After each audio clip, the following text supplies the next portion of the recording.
All right, we're speaking to Weina Ang this morning. She is a tax partner and global employer services leader from Deloitte Malaysia. Good morning, Weina. Good morning, Bel. Good morning, JD. Morning. All right.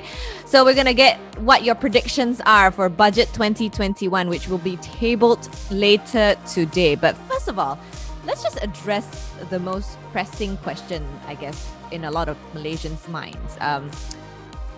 How can this budget be an effective budget for all Malaysians when it's not even being tabled and passed in Parliament? Well, Bel, I think a very good question to start with. I guess ideally when you have a budget, the basic essence will be to look at your source income, right? Your revenue flow, and of course your planned expenditure. So in an ideal budget, you want to have a surplus, so that you can keep this for rainy days, or should I say for virus days. So maybe just to refresh ourselves a little bit, in terms of the federal government finance, let's say from 2018 to the forecast of 2021. Now all this time, unfortunately, we have had a budget deficit of, let's say, 3.7% in 2018. Now this was reduced to 3.4%, again a deficit in 2019. So if not for the pandemic, I would probably think we may see again a gradual decrease of our deficit. However, maybe not so good news is based on the economics best estimate, again they anticipate that the deficit may escalate right up to about the 7% range. So in kind of, if you want to say how effective would a budget be, I guess like they have stressed that there will be 4 key elements to address. Number 1, caring for the people. Number 2, steering the economy. Number 3, sustainable living. And number 4, enhancing public service delivery. So if anything is going to be effective as this budget of close to 324 billion that they said, I guess at the end of the day, would it meet all these 4 criteria? And I guess it would have to see what the market says, what the public says, what the people, the riot says. And at the end of the day, I would say, and I get quote from the Minister of the Finance to say it is a budget for all, not solely for the government. That's why they call it the unity budget, right? Exactly, yeah. But I mean, we all realize that there's been a lot of money allocated for COVID-19 relief, including the Bantuan Prihatin and all that. But how will this affect the overall budget allocation for people, individuals who are in the B40 communities in 2021, Do they have any more budget? Do they have any more Bantuan Prihatin for the B40 communities in 2021? Yeah, I guess the Ministry of Finance, they have done their groundwork, and of course they also have noted that the B40 income group lifestyle is certainly most affected. But mind you, they have also noted that the M40 have also faced pressure in the loss of jobs, wages being affected, cut. And sometimes those have to borrow money and then to take on debts. So all in all, the monetary and physiologically impact, whether it's the M40 or the B40. So, but what the Ministry of Finance have said and gathered from the data source, and they say it's from 53 agencies and ministries, they say that the B40 actually have more job opportunities compared to the M40. Really? And okay. That's what they said, from the statistics. And the worst impacted is actually the M10 of the M40, which is in the lowest rung. Now, if you look at, we have had already 4 economic stimulus initiatives, the Prihatin, the Prihatin SME, the Penjana, and the Kita Prihatin. So I do expect, and they did say, they expect another more further cash aid packages of 20 billion to be rolled out next year. So let's hope for the best, for the B40 or even the M10 community. Yeah. Okay. So there were also wage subsidies previously to help SMEs during the pandemic. Do you think wage subsidies will be continued for 2021? And if the wage subsidies are removed, in your professional opinion, what is likely to happen to these SMEs and their employees? Will they be retrenched straight away? Very, very serious question. Yeah. That one. But if we look at it realistically, can wage subsidies actually continue perpetually? A bit tough, I think. Yeah. Of course, like I said, if you have had surpluses, probably you can. But very difficult to sustain. Yeah. And the reality of things is, if you look at the Statistics Department report, unemployment rate has actually gone up to 4.7% as at August 2020. So I think more importantly is how can we help the SMEs, rather than looking at subsidy perpetually. I guess if you look at the 3 C's to what the economists will say, the 3 C's for the SMEs will be the cash flow, the cost, and credits. Cash flow, how do you help them in terms of reducing their cost of operations? There have been many in the stimulus package, for example, encouraging tax rebates on rental payments, electricity tariff discounts, exemptions on foreign workers levy, so on and so forth. Some of the tax experts have also called for the group relief regime to apply to the SMEs. That they may have a group of companies, some making profit, some making loss, have that to offset against each other. Okay. In terms of, I think, digitalization, again, the Prime Minister in today's media has also emphasized that there will be a lot to help the SME to accelerate. It's not something nice to have now, where we used to think, but definitely we got to accelerate that and help them to adopt, to make them more resilient, and also help them in how to have a more sustainable strategy. Okay. So you think these 3 C's are better than just wage subsidies in the long run for SMEs? Because wage subsidies are just not sustainable in the long run, even for the next year at least. Maybe a little bit. If again there's a little bit extra in the coffers, why not, right? Okay. I think then on the unemployed employees, again, it is not the end of the day. A lot of the, I think, government agencies have also provide avenues and it's free courses to help them upskill, reskill. So in the meantime, as you're looking for other job opportunities, and mind you, we have seen there are industries, there are in the markets who are still employing. So all is not lost, but it is the time to leverage on the opportunities to reskill and upskill yourself. Yes, right? That's so right. that you'll be ready. And there was also a good suggestion that I've read that yes, you want to give subsidy, but make it conditional. Conditional, i.e., is like you go for training first. Once you are trained, I'll give you the subsidy. I think that's a very good, rather than freebies giving to the individual. So it's like teach a man to fish, right? Yes, that's correct. Okay. But with this wage subsidy, I'm just looking at, because you said the unemployment rate is going up, but some companies are hiring. Yet I just read somewhere that the Selangor Menteri Besar said that the Selangor economy grew by 2%. What are these industries and where can we apply for these jobs that the economy is growing? Good question. That is why I thought we should have at least a kind of a centralized hub, where people. I know that the Ministry of Human Resource has already advocated My Future Jobs, and hopefully that can be kind of a centralized hub that all of these unemployed individuals can actually put in, and at least that portal can help to kind of match and put a fit into who wants and who can be that fit. Otherwise it'll be all over the place and you can't really spend all your time to look at internet in various portals. So at least a more concerted effort by the Ministry of Human Resource to help the industry who need the people and the people who want the job. Yes. Okay.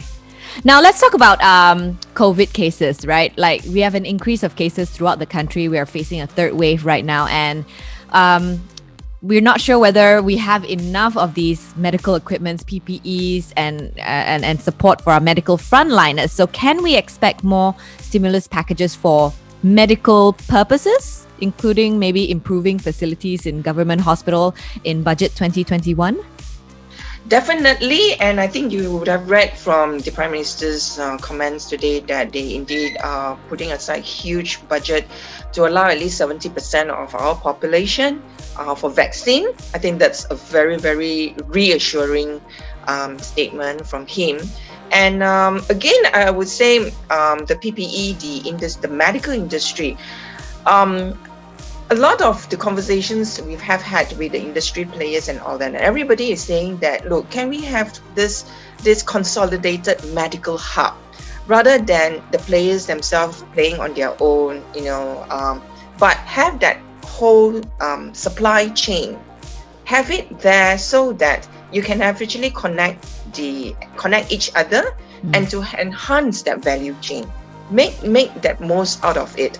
And one of probably one agency that can look into this is probably MIDA, right? Or even MITI for that matter. Work along. So agencies now, we would encourage, don't work in silos. Yeah, they should actually interact. You've got the foreign direct investments, you've got the domestic players who want to get into this, not only for the economy, but also to expand beyond Malaysia, right? And to be honest, we have had inquiries from overseas who actually want to invest in this sector. So I think the relevant government agencies should also look at interim incentives to attract foreign players. This is a time where we actually want more capital injection and more technology transfer. Yep. Okay. All right, let's move on to individuals then. For a lot of us individuals affected by COVID-19, can we expect a possible targeted tax reduction maybe, or even a complete removal of taxes for a little while? I mean, is it even viable in this financial climate? Like, do we have enough money to be able to have a tax reduction or even complete removal of taxes? So Bel, is that one of your dream wish? Yes. Yeah, I don't think it's just us. I think a lot of people. A lot of people are hoping for that. Right. Yeah. Well, I would say the reducing the ask of reducing income tax rate has always been an annual ask. Yeah. You never fail to have that request. Yeah. But I think at this moment, what is even more crucial is to look at that end game. So what's that end game? Is to increase our disposable income, right? The take-home pay, and thereby you can then stimulate the domestic private consumption. Because mind you, I think the Economist has also reported that domestic private consumption represents about 55% of the economy. So it's like the chicken and the egg, right? You don't have money, you can't buy food. You can't buy food, the restaurants close, and all these things, right? So how do we then enable the people to spend so that they can create that multiplier effect and hopefully to speed up on the recovery of the economy? So certain things like from the tax angle, we've always said that, look, if donations, can you, of course, being those taxpayers who donate to the needy individuals or associations to help them during the COVID-19 situation, can you increase for the moment the level of let's say donations? Allow donations as so that they can claim more relief on that. The other things is expenses that you incur in terms of working from home.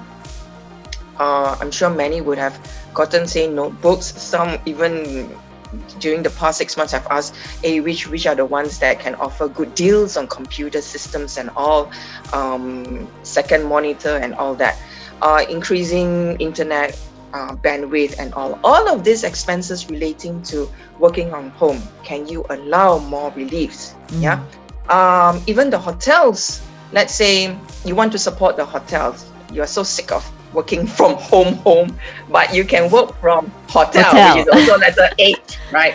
And you've seen now, again, the hotels are giving good packages, very, very affordable prices. Why not? And those expenses that you spend on the hotel allow deductions as well. So these are the little things that we can help to, again, increase hopefully to increase the disposable income, again, encourage spending to then help stir and rejuvenate the economy. But have we ever had I think we have had a time Tax when break, right? Yeah, we had a in tax break the 2018, whole year, didn't we? right? Yeah. Yeah, we have had. Now that situation, then if you remember, we I don't think the government have had to spend a lot on the so-called circumstances then, right? Which now they have the extra burden, and what more? So how are they going to have that balance? It's going to be a very, very tough job. I'm sure nobody wants to be in the position of the Minister of Finance right now, but certainly I think the Rakyat and all of us should be there to support him and the government. Okay. But what about having more money in your pocket? Someone actually, there was something that was proposed about taking money out of EPF. EPF. Now that's there's a lot of talk on this, and there's a lot of comparison on the pros and cons. One good one that I read actually was on the suggestion that the dividends that has been given to us year on year into EPF, allow that dividend, because it's like little interest, but it doesn't hit into your principal. So allow that maybe for the moment as a withdrawal, because unless you are really, really certain that you can afford to support these individuals who have drawn down the entire EPF, you're going to have another social problem maybe 10, 20 years down the road. Yeah. Right? And at that time, sorry to say, the leaders now will probably may not be the leaders then. And it's going to be another problem for the new leaders to bear. So I think a lot of considerations have got to be made on that. Okay.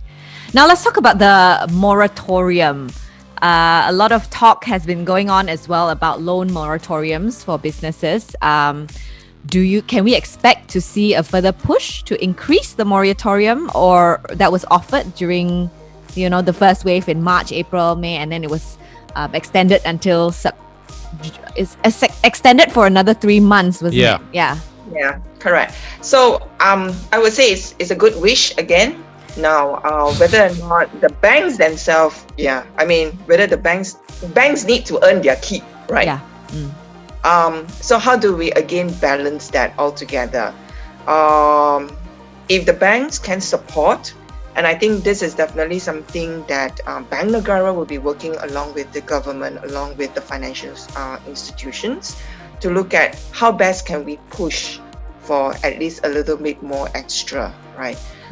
Nobody expected Klang Valley to be under CMCO, and we know that Klang Valley is certainly a very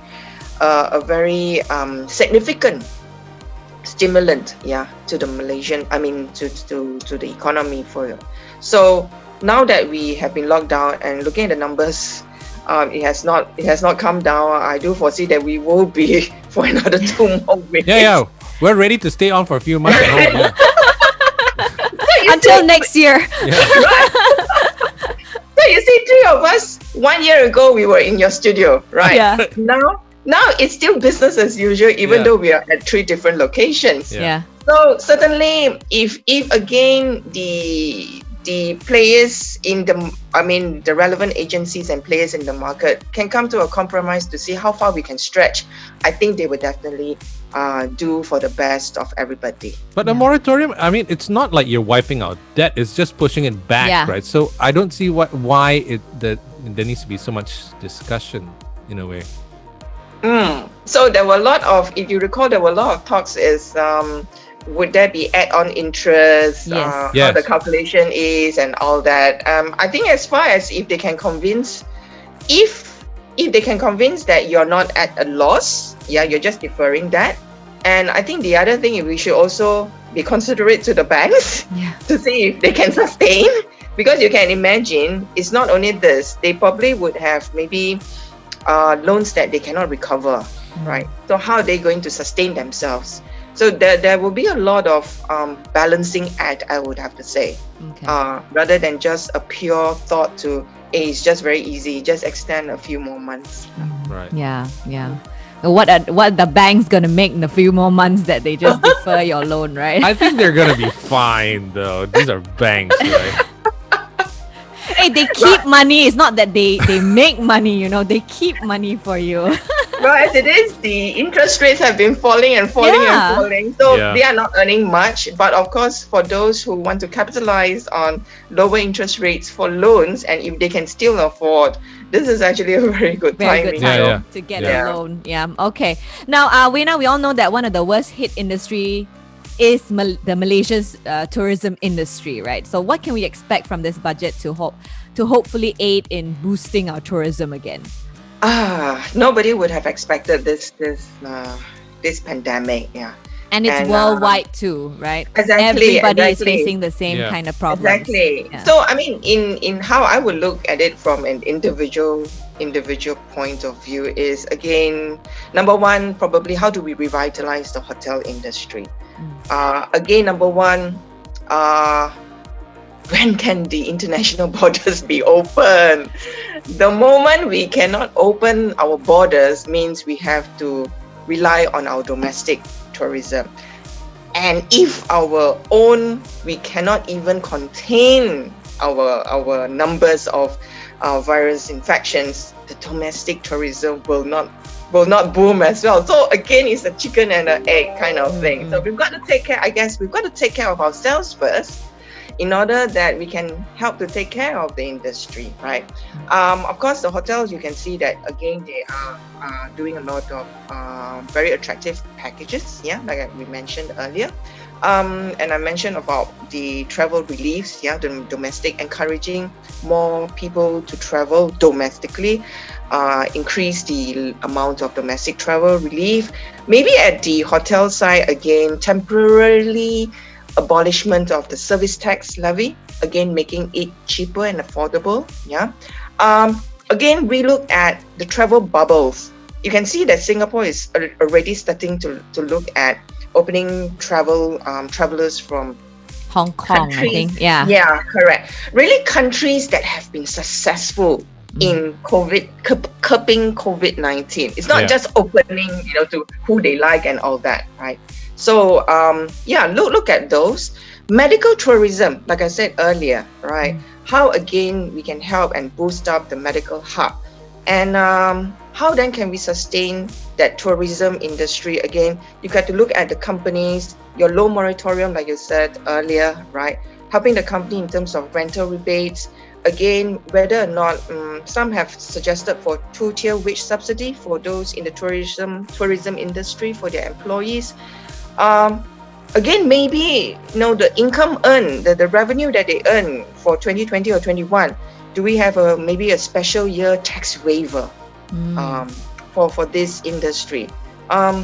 Very hopeful, but let's just wait to hear for tomorrow then. Yeah. How about the aviation industry now, because recently I read that one of the smaller airlines, they let go almost 80% of their workforce already. Yeah. And it's pretty sad because all these pilots and stewardesses were signing off on social media and Exactly. It is very unfortunate that again, like you say, it's not only a domestic, it's a global. And the fact that as long as international borders are restricted, nobody can fly. Even if you say we have domestic flights, everybody is very wary about that and rather drive on their own, right? I mean, of course, Singapore, you can't fly domestically, but Singapore Airlines have made it like a fly to nowhere, or maybe, I think it's in New Zealand. From Changi to Woodlands, and then 5 minutes. Right? it's like take off and then land already. Correct. Yeah. For those maybe children, for a little thrill, not too bad. But again, I think it is a international problem that domestically we ourselves we can't help actually. Yeah, but I heard our national carrier is in trouble. Yeah. So, Let's keep faith. Yeah. Do you think budget 2021 will be allocated for Keep them for afloat. I really don't know, but of course, I guess as any good finance minister, even finance ministers of the house, what are your priorities? Children will say, "Ma, I want PlayStation or whatever it is." Hello, is this your priority now? I've got to get my act. I've got to say, okay, who comes top of the line? So it will be a priority lane. And as the priority ones get lifted, okay, then comes next. So we just have to wait and see. Because not exactly a need right now. We can't fly, so Yeah. I think realistically is Right. yes, I hear you, I feel for you. But where are you gonna go, right? That's not they can fly, right? Yeah. Yep. Yeah. Okay, understood. Okay, now Weina, finally, what are some of your predictions for Unity Budget 2021? And actually, what would you like to see being tabled later today? I'm writing all this down, yeah. So we can talk to you again after and see whether your predictions came true. Well, like I said, the priorities would definitely be to rehabilitate those affected economic sectors. Definitely. The tourism, construction, retail, SMEs. Definitely there will be something for them. So let's keep our hopes high for that. And again, I think the rakyat can be hopeful to see how much the government can again help to improve their well-being, yeah, whether is it in the form of medical or whether is it in the form of tax reliefs. And hopefully, when you have all this to help stimulate the economy again, it will help to lower the unemployment rate. Yeah, I think a lot of people were also talking about whether there will be any windfall tax for those, for example, gloves industry. Yeah. Well, who actually make super normal profits. Suddenly, all are billionaires, yeah? I personally think that just because it's the circumstances, if you probably didn't know about me, our existence prior to this pandemic, we're just the normal boys in the block, right? And just because of this situation that, yes, I've made a boom income. It probably, I don't know, would it be fair to impose of them, even if it is, I mean, if the government thinks so, it probably be, hopefully, just be a one-time thing, yeah. But again, it may not be. They again have to weigh the pros and cons, yeah. Some were talking about the top 20.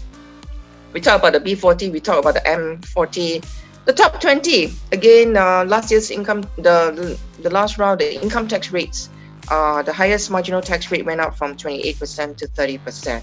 Now again, will the top 20 will they get hit again? You probably say that hit probably is like an end bite to them. Yeah. Okay. We really don't know. But you can see that the trend of the top 20 around the region the rates has been going up gradually. Would there be inheritance tax? Probably this is the area that the top 20 will probably get hit, but maybe the threshold that when you get hit probably be high enough that those below the top 20 doesn't really get impacted. Yeah. Okay. My own personal wish is just for the parliament to pass the budget, please, and yeah, it will be a budget, like I say, for the people, over the politics. Leave the political bickering aside. Let's just get on with the show. Let's just get on and help the Malaysia revive the economy. If you don't mind me asking, Yeah. how big an impact will the US elections have on how Oh my God. we do with our economy next year? I've been following this morning when I woke up. First thing, I hashed Biden. Biden, so you can see who I'm. And he's going strong. Yes. And you can see the media reports on the pros and cons. I think that's a very good article today in terms of how Malaysia will be impacted, right? Yeah. Again, I think, perception maybe, will it or will it not? Actions for whoever is winning, they may change over time. Yeah. What they profess in what they during this election time. As time goes on, things may change again. Situations may change, and they may tweak and moderate accordingly. So we really do not know. I guess for Malaysia, we have always been very neutral. Yeah, we've been very neutral to our China counterparts. So have we been? I think not only US but the rest of the world. We want to be neutral, and we want to be the center of attraction for FDIs, definitely, for sure. So this is something that we want to, I think, probably to have a peaceful ending. That at the end of the day, whatever it comes, we'll just make the best of it. Yeah. Yeah, I'll write this down as Weina hopes that Obama will come back. Oh yes, you read. And when Obama had his last so-called pitch for Biden, I actually sent it to my friends. I said, "Wow, I miss this guy actually." Right? Yeah. No, I think a lot of us, in outside of the US, miss someone being as charismatic as Obama. I mean, although it doesn't really affect us in any way, Yes. or affect our policies in any way. It's just like you miss someone who actually can give a speech, and then you're like, wow. But for now, it's great comedy fodder, though. If he wins again, this guy, my God. Lots of quotes that JD Yeah, likes. It's really, it's lower than the world. I'm like, what is that about, man? Jeez. Okay, well, thank And you so along- much, Weina. We'll Most catch up with welcome. you again on Monday for post budget. So Right. yeah. Thank you both, Bel and Okay. JD. Stay safe.